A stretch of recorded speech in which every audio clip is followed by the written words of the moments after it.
Hi, today I want to talk about lessons from the Diddy trial. I want to talk about Diddy. I want to talk about Diddy's attraction to Asian women. Yes. And I want to talk about Diddy threatening J-Lo. So Diddy was found not guilty of the racketeering and sex trafficking charges, but Diddy was found guilty of transportation to engage in prostitution, both for Cassie and the woman who used the pseudonym Jane from the trial. Now, looking at this, I did not think the evidence was enough to convict him. From hearing all we heard from the trial, Diddy seems like such a mastermind. And the women, oh dear, the women. Now, this is where I agree with Candace Owens on her views on Black culture. Everything about that trial just made me think, she's got a point on Black culture, especially when it relates to Diddy and even how women view sexual liberation. Candace says it's destroying women, and looking at the women, I'm like, okay, I'm not a Candace Owens fan, but I do see her points, especially that she makes looking at Diddy himself, looking at his supporters, and looking at that, it just seems like a lot of sex is for the interest of men. So where is the sexual liberation there? Now, this whole saga from the lawsuit to the accusations to that video that was released by CNN of domestic violence, Diddy towards Cassie, I believe that it is appropriate we discuss and educate each other, seeing that my channel is a personal development focused channel with some spiritual source in the mix. Because, as much as people want to deny that there is something spiritual that influences us, I really think the two go together. I will talk about this in this video as it is part of the lessons. So stay tuned in. I'll be talking about the personal development aspects from what I learned from the whole saga, from the whole trial. So first, let's start with discussing the article that I read, which alleges that Diddy threatened J-Lo in jail. And now that he could come out, I wonder if he would really seek revenge. I mean, that is if what the article alleges, if it is true. Let's talk about it. And if you're new to my channel, I'm Fatima, and this is Undefined Life. Please subscribe and like, and we can become YouTube friends. So I'll end this video by sharing 5 lessons that I believe every woman needs, especially if we are to truly grow, expand, thrive, and stay safe. And I think the way the world is right now, knowing how to stay safe, having a mindset that keeps you safe is so important. So let's do a bit of background, shall we? So Diddy and J-Lo dated for 2 years, from 1999 to 2001. This article insinuated that Diddy threatened J-Lo. That I think the judge denying Diddy bail, in my opinion, is likely a good thing. So you've got this article that says Jennifer Lopez not intimidated by Sean Diddy Combs' threats. Sean Diddy Combs reportedly felt betrayed. Jennifer Lopez silent amid. And it goes on to say that Sean Diddy Combs has reportedly threatened Jennifer Lopez, his former girlfriend, from behind bars. And then it essentially goes on to say he really thought she would reach out and show at least some support, even if she wasn't willing to testify for him.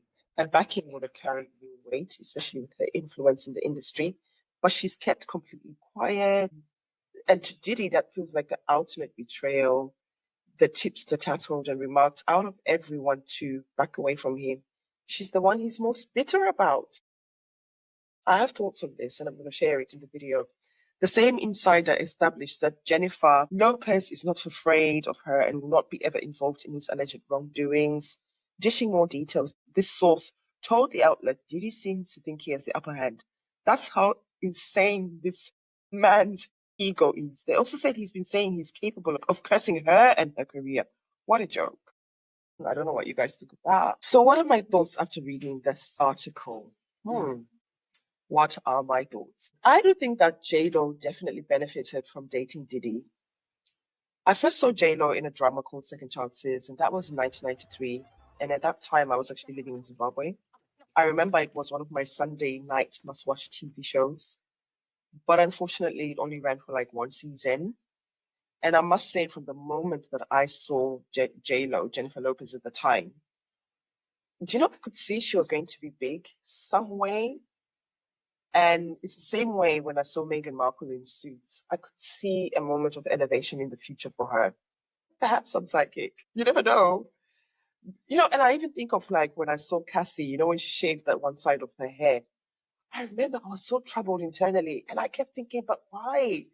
For no damn reason. Then in the lawsuit, it was so interesting when they said Cassie said Diddy pulled her hair so much that she had to shave one side of her head as a cover up.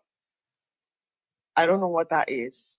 Even when I used to see Cassie and Diddy's relationship, every time I would see them together, the same question will pop inside me. So doesn't Cassie want to get married? So she's just going to settle for this man?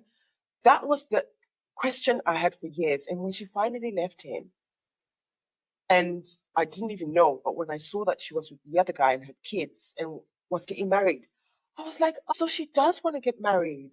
So I was right. So I don't know, guys. Perhaps I've got a psychic, or it's my intuition. I don't know. And that's the spiritual stuff that I'm talking about. And I'm even saying it because I think when it comes to women, we are so intuitive. Actually, a lot of human beings have this. I think it's an ancient thing that we needed for us to stay safe. You had to know and pick up some cues around you that are not so explicit for your safety.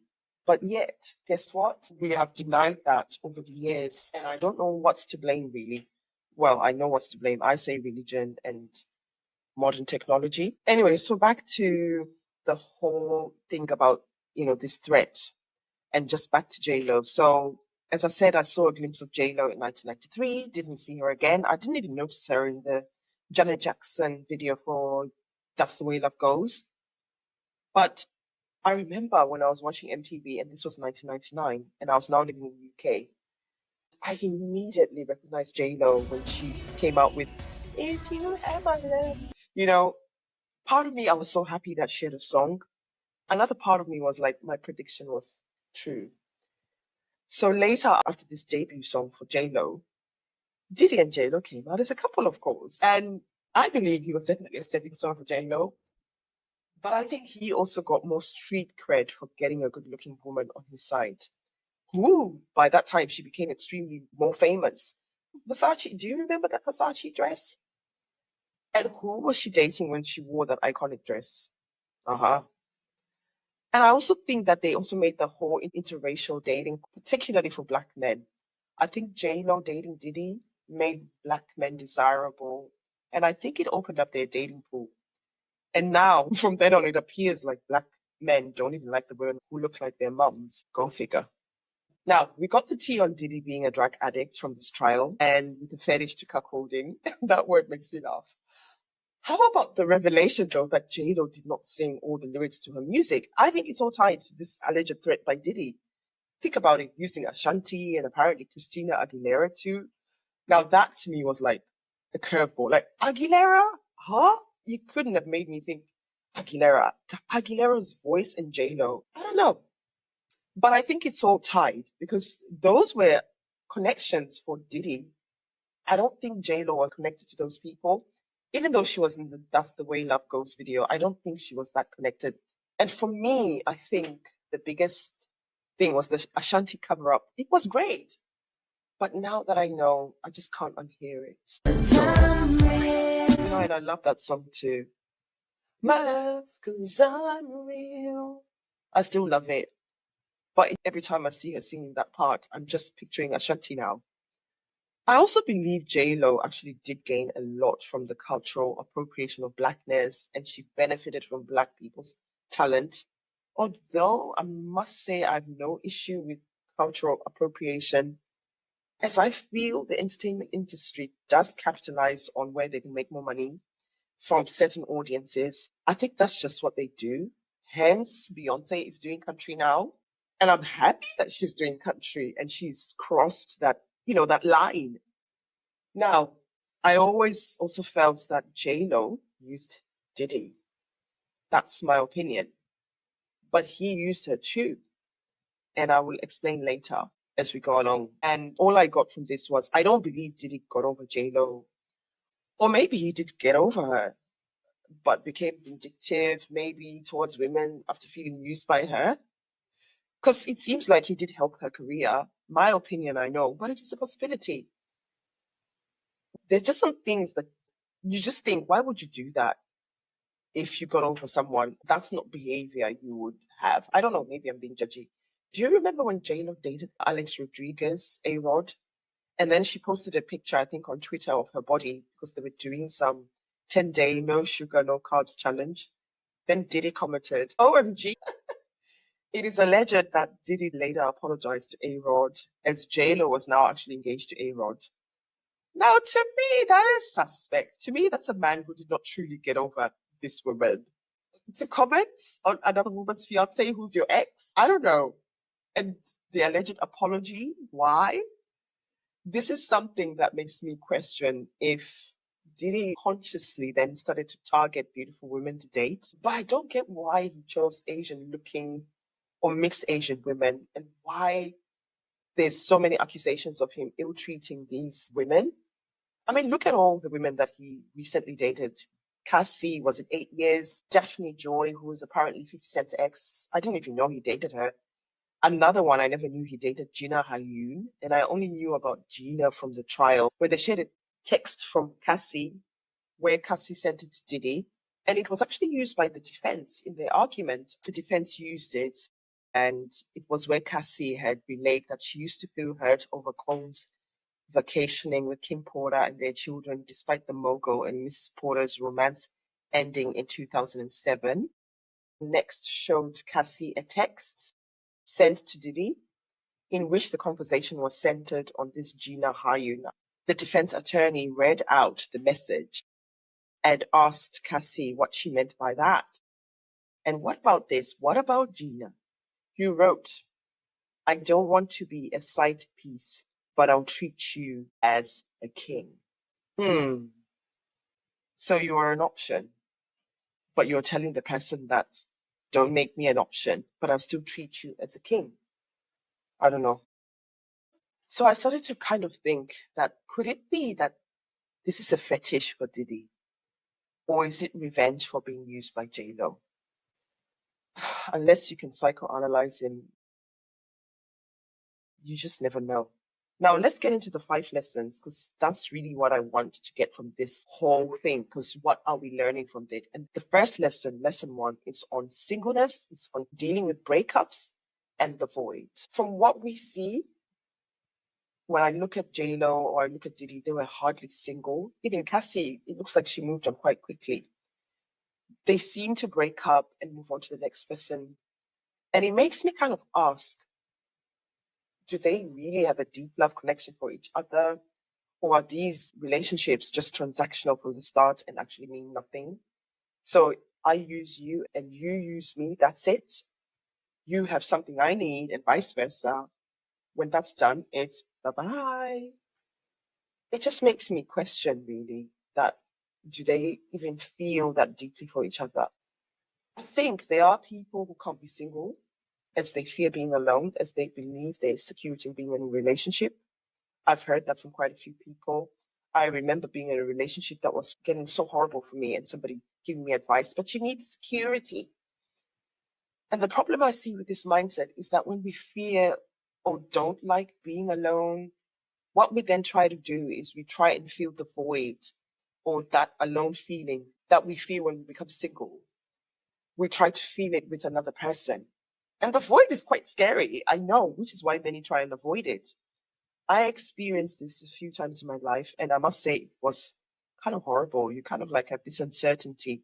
Like, am I always going to be alone? Am I going to feel love again? And I think this is where spirituality comes in for me, as the deeper you connect spiritually to a higher power, it somewhat alleviates some of those lonely feelings. Well, it did in my case anyway. Because really, when we experience the void, we are in our spiritual dimension.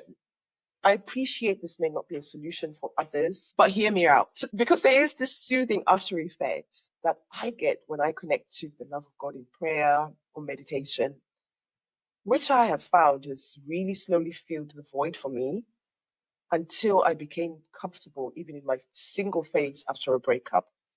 I don't look to replace someone with another person. I just sit with my feelings and process what I'm going through.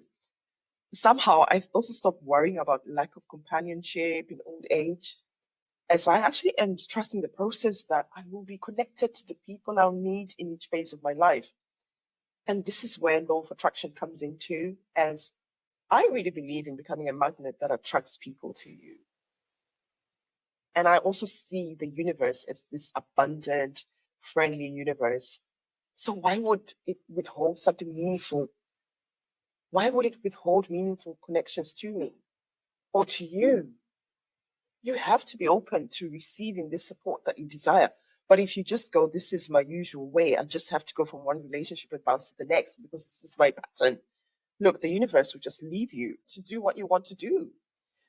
That's your free will. But when you actually sit and say, there must be growth attached to this or a lesson attached to this, let me sit with that phase. So when you don't fear singleness or the void of being alone, let me tell you, it alleviates you from choosing wrong partners due to societal, family pressure, your age, or some biological clock. It helps you to stop applying desperate measures in your dating and decision making. Because a lot of mistakes have been made due to these four factors that I mentioned. And you could still meet people who are very manipulative, or you could make a wrong choice. This is what life is like. But you recognize it quicker when you don't fear being single, when you don't fear being alone, when you're not acting out of desperation. And the hard truth is that singleness after a breakup is actually a necessary discomfort. It allows you to grieve what you have lost. It allows you to feel all the complex emotions related to loss. Because when you're afraid of feeling them, you don't want to experience them. That's to do with, your brain thinking that you're safer without feeling them. Think about it. One day you're happy, the next day you're not. It's a crucial growth phase.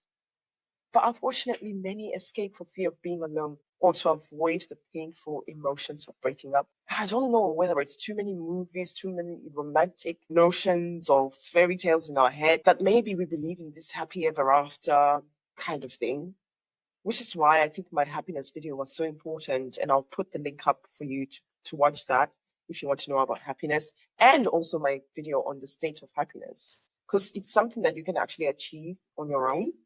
The thing is, many of us rush this phase, and yet healing will eventually come. People are moving on too quickly to only find old wounds and old triggers resurfacing in their new relationships. Don't get me wrong, things will still resurface, but when you've done the healing, it is easier to deal with your stuff and not project all the blame onto a new partner. You kind of start to know that these are my triggers, these are my issues, this is nothing to do with him. You see them for them, you don't see them as in they have to be my source of worth, my source of happiness. If you're watching this and you recently became single after a breakup and are struggling to feel loved and wanted, please know this, you're still worthy. You're beautiful, valuable, and significant, even though you're single. Those variables never change. It's just that the world makes us believe that we are only worthy, we only have value, we only have significance from being in a relationship. Think about it. We were actually born enough. A baby, when they're born, has value. So nothing changes. Yet breakups alter our self-perception to believe we have no value anymore. I guess it's the power of love. It's the power of companionship. But my advice is always to cherish your single phases after breakups and to use them to find ways to actually show yourself some love, to do the things that we enjoy, to sit alone and practice being comfortable alone. Learn what it is to love yourself, to be with your friends or family. Because sometimes we're so intoxicated with relationships, we give up on friends. And if a relationship matters to you that much, I would say use the singleness phase to date, but without sex, as dating is your information gathering opportunity. And I say without sex because sex can cloud our judgment. You also learn about yourself and also what's new out there. And back to J-Lo, I think she moved on too quickly. And this leads me to suspect that her worth is also found in being in a relationship. However, the results of her relationships reveal something. And I do hope after her divorce from Ben Affleck that she started to pay attention to this pattern in her life. And now, as we go into lesson two is the entitlement and expectation trap. So, back to Diddy. Diddy is allegedly saying J-Lo should have defended him from the article we just read. And we've established that they both used and gained from each other. Well, I've established that. Diddy, though, I did a bit of research. He was rumored to have cheated on J-Lo, which is why she broke up with him. When you cheat on someone, that's disloyalty, one. And two, it is disrespect. And my belief is once infidelity in a relationship happens and a person leaves you for it, frankly, they don't owe you anything. And I'm speaking to that alleged entitled sentiment from Diddy that he expected she would support him. Why? Her business with him finished a long time ago. Which is why I really believe entitlement traps people into believing this entitled lie that my needs are more important than yours, or you should always be there for me. Hello? And I think that's why entitled people demand more than they can give from others. I mean, especially in the Diddy trial. He seemed more entitled to his sexual demands over what the women wanted. And I do have an audio on entitlement if you want to learn more. I don't know if I'll turn it into a video. Because this Diddy trial proved how entitlement traps people into thinking they're invincible and to believe that they can get away with anything. Yes, Diddy didn't get a RICO charge, but his reputation is in tatters now. Well, his reputation outside the black male community anyway. As black men have this unspoken solidarity, even in the face of wrongdoing. From what I see, I hardly see black men like hold each other accountable, hold each other responsible when that is what is required. But instead, they just have this brotherly bond of, you know what, we've got to stand together because they're trying to attack us. I don't know. I don't know how people grow from such a mindset. And for an entitled individual like Diddy, let me tell you, this will be a major blow on his ego. Can you imagine being given the key to New York City and now you're exposed what you are like behind closed doors? Whether this will help Diddy, I don't know. I don't know. We will only live and learn as the years go by. And if Diddy is a psychopath, he probably won't care. Let's hope he has a human heart, that he'll actually learn a major life lesson from this. And to finish this point, one thing I have learned in life is to never feel entitled when dealing with other people. Because entitlement is actually a setup for failure. And it creates kind of like a need to accept power, superiority over others, and just makes you more insecure when you deal with other people. Because when we are entitled, we only want to see our own way, and we can end up actually abusing others just to meet the needs attached to what we feel we're entitled to have from other people. I've also learned to never be upset with people when they cannot meet my expectations. Unless it is a service that I've paid for, of course. When dealing with friends or family, I've learned to let go of expectations so that we can actually live harmoniously, because you can start holding grudges or keeping grudges against people because you feel so entitled. You know, even if people promise you they'll do things for you, they've got a right to change their mind. People have free will. And I think the key is if they promise you something and they don't deliver, you can always check them and say, but you promised me, but you have to learn to release the entitlement and the attachment, because it's largely ego driven and our ego gets in the way of us having actually a life where we can live harmoniously with others. And that is where I'll end this lesson with. And that brings me on to lesson number 3. So lesson number 3 is on loyalty.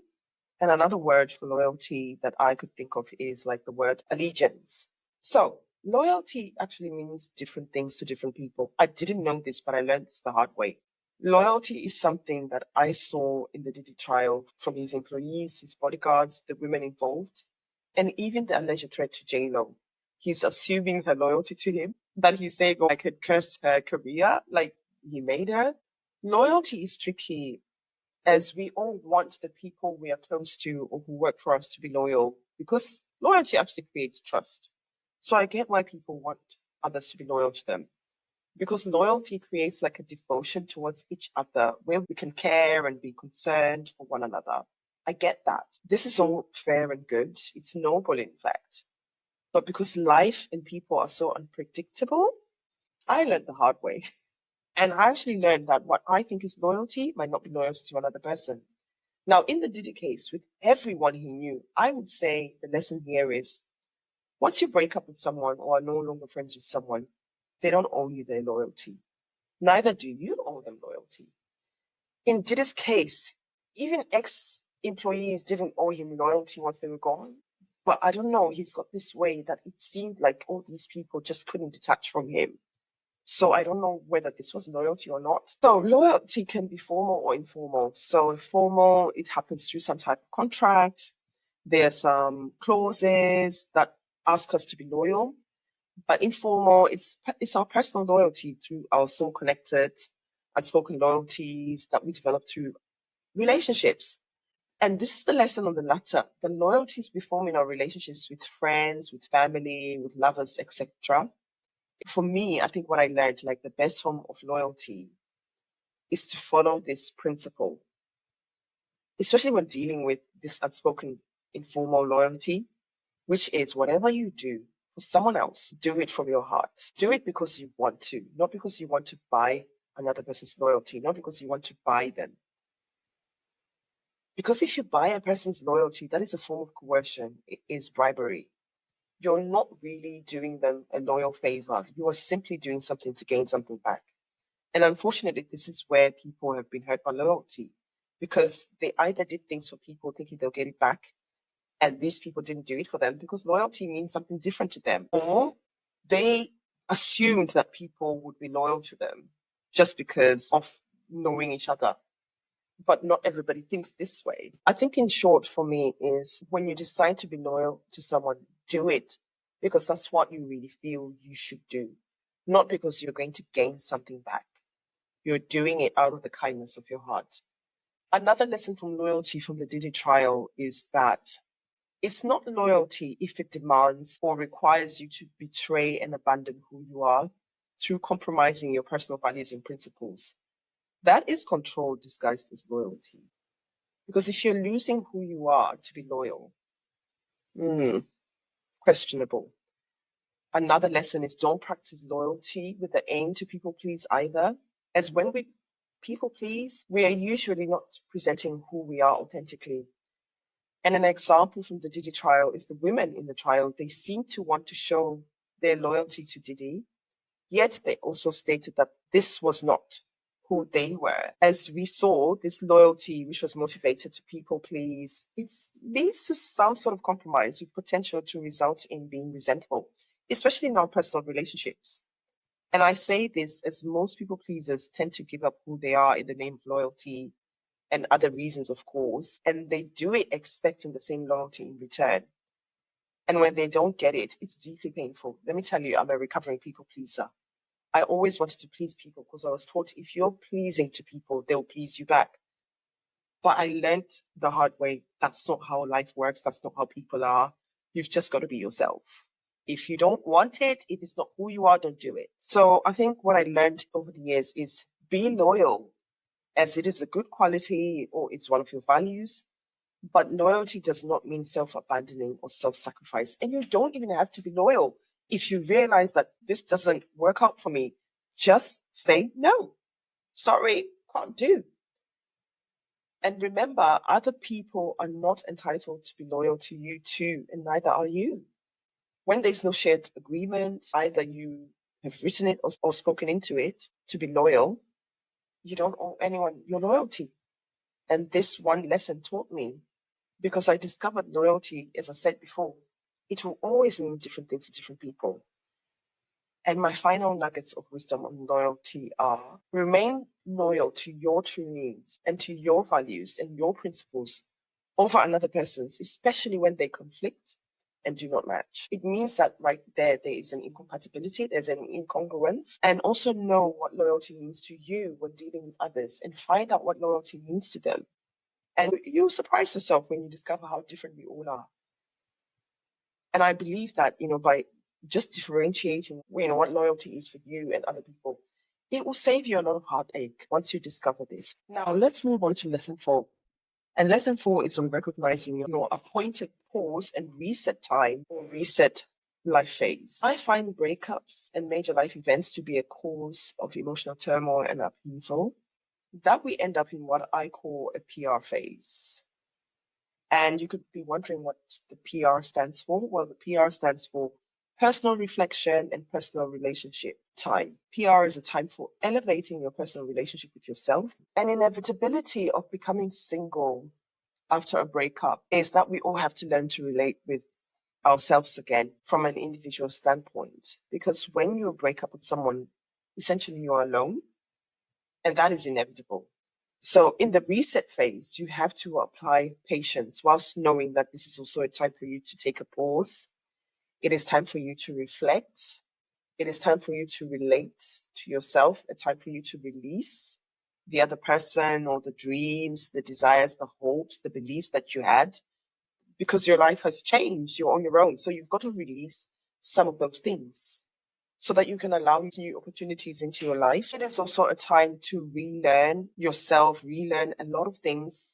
And it is also a time to reset. I like the saying, reset back to your original factory settings.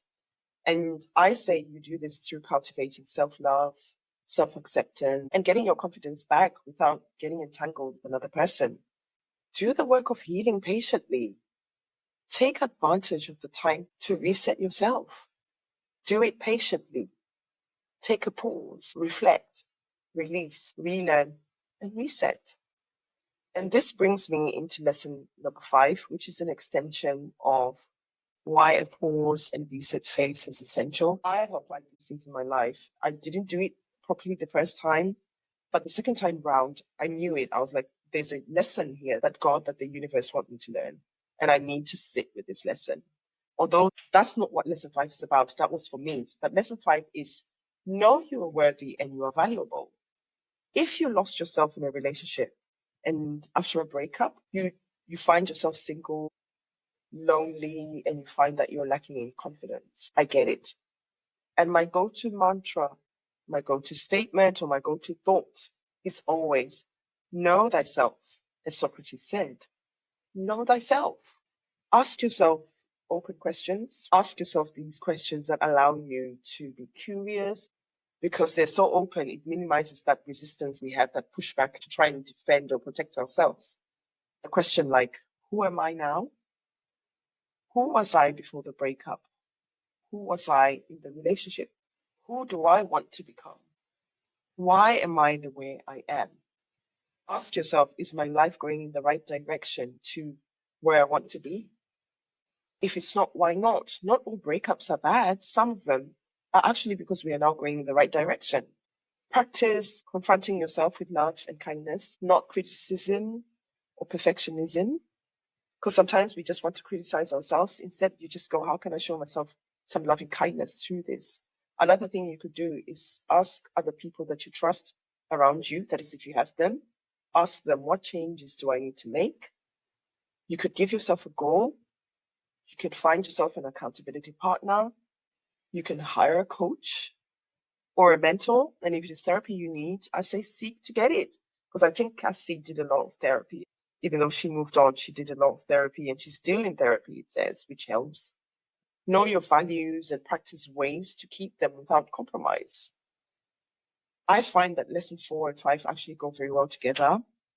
And I believe by asking the questions posed in lesson 5, while practicing affirming yourself with words that raise your self-worth and significance, I believe that you find yourself restored to wholeness and to emotionally thriving again, as long as you remain patient, as long as you stay the course, as long as you trust the process, as long as you pass the test. Now, my final takeaways from the Diddy trial were, don't be dependent on someone else's money or be dependent and addicted to living a lifestyle where you compromise your personal values and your worth. And I have another audio podcast on compromise if you want to learn more on how to stop compromising. I might turn that into a video, I'm not sure, but I might. Another takeaway is people pleasing, which compromises your own values, leads to not living in your authentic truth. And therefore, you deny yourself having your actual needs being met. And all that does is keep you unhappy. And in my happiness video, I talked about ensuring that you live the life that you want, not one that you don't want because you want to people please. Another takeaway is celebrities are people like everyone else with a heart, soul, and a body, and with lives that are imperfect. So it is time we stop putting them on pedestals of perfection and making them our relationship and life goals. They also carry trauma. So, I don't know. Another lesson is celebrities and the illusion of beauty prove to us time and time again that looks are only valuable when you value yourself. And a sad reality is that looks do not stop you from being ill-treated. Again, know thyself and know your worth, lest you become just a good looking commodity. Another takeaway is you have to bring more to the table unless you want to be a trophy that is only valuable when displayed on a mantelpiece. Do you know, I've noticed that men who are into trophy partners kind of treat it like a sport, like something they're competing for. And once they get that one woman, I don't know, they have this insatiable appetite for more trophies. And the saddest truth is that these women start vying for the top trophy position. I mean, think of Cassie's text about Gina. Can you imagine staying in a relationship where you know you're not the only option, but you still want to treat this man like a king? Why do you have to do that? Why do you have to sell yourself short? You know, the irony of this is discovering that there are women who are not even high up in the beauty rankings, but because they value themselves, they actually meet male partners who love them with such an unmatched loyalty and who have a lot of respect for them. Do you know these are the ironies of life or the paradoxes? And I just love it. It also proves to me that not one person is a formula. A friend once called it the curse of the beautiful woman. And this friend is male, by the way. They said, oh, she's wanted by many, but she can actually end up being the loneliest. To me, this reveals that beauty does not mean being a secure, whole human. And I think when you grow up, we think beautiful people have it all together. And this is not to shame beautiful women at all, because this can apply to wealthy people with a lot of money, that we can think that they have perfect lives. But sincerely, when you're beautiful, it is really important to really work on your self-worth and your self-esteem. That's what I actually see. And it is time we see celebrities and celebrity life unmasked. Despite the allure and the illusion of wealth and influence, even when we look at perfect relationships, I learned my lesson. All that glitters is not gold. I think it's a Shakespeare quote. I think the greatest thing that I've seen in life, that whatever by worldly standards is a measure of success, it's a measure of attainment, it's a measure of perfection. Sometimes it might not be what it seems, and don't make it your goal. Just be who you are and live according to your values and principles, because it might not be the truth. Now, when it relates to my world of work, let me tell you, personal development is uncomfortable work, especially when you're authentically connecting to your soul and spirit. You unearth a lot of stuff and it can be messy. I became single after 2 painful breakups. And second time round, I was like, what's going on?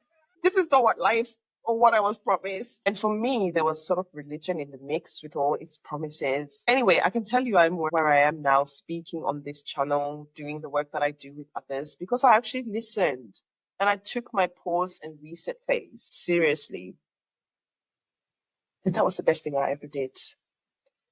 Because if you follow through and integrate the lessons from personal development work into the necessary changes required in yourself and in your life, let me tell you, the results are life-changing.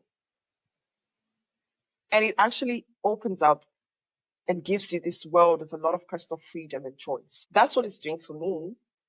And I think looking at the current exposés in Celebrityville and what they're reflecting to us and the human condition, I truly believe that to fully thrive in life and to live in your truth and in your authenticity is to know thyself. Know thyself. And knowing thyself does not mean be selfish. It simply requires you to face yourself, to know the motivations behind why you do the things you do. Why do you make the decisions that you make? Why do you make the choices that you do? What influences that? Why do you think and believe what you believe? Why do you react the way that you do? Why are you triggered a certain way? Why do you like what you like? And you also look at how you relate to other people. Let me tell you, this work, it is truly introspective work. And unfortunately, it is lacking a lot in this world, despite a lot of people accessing therapy now.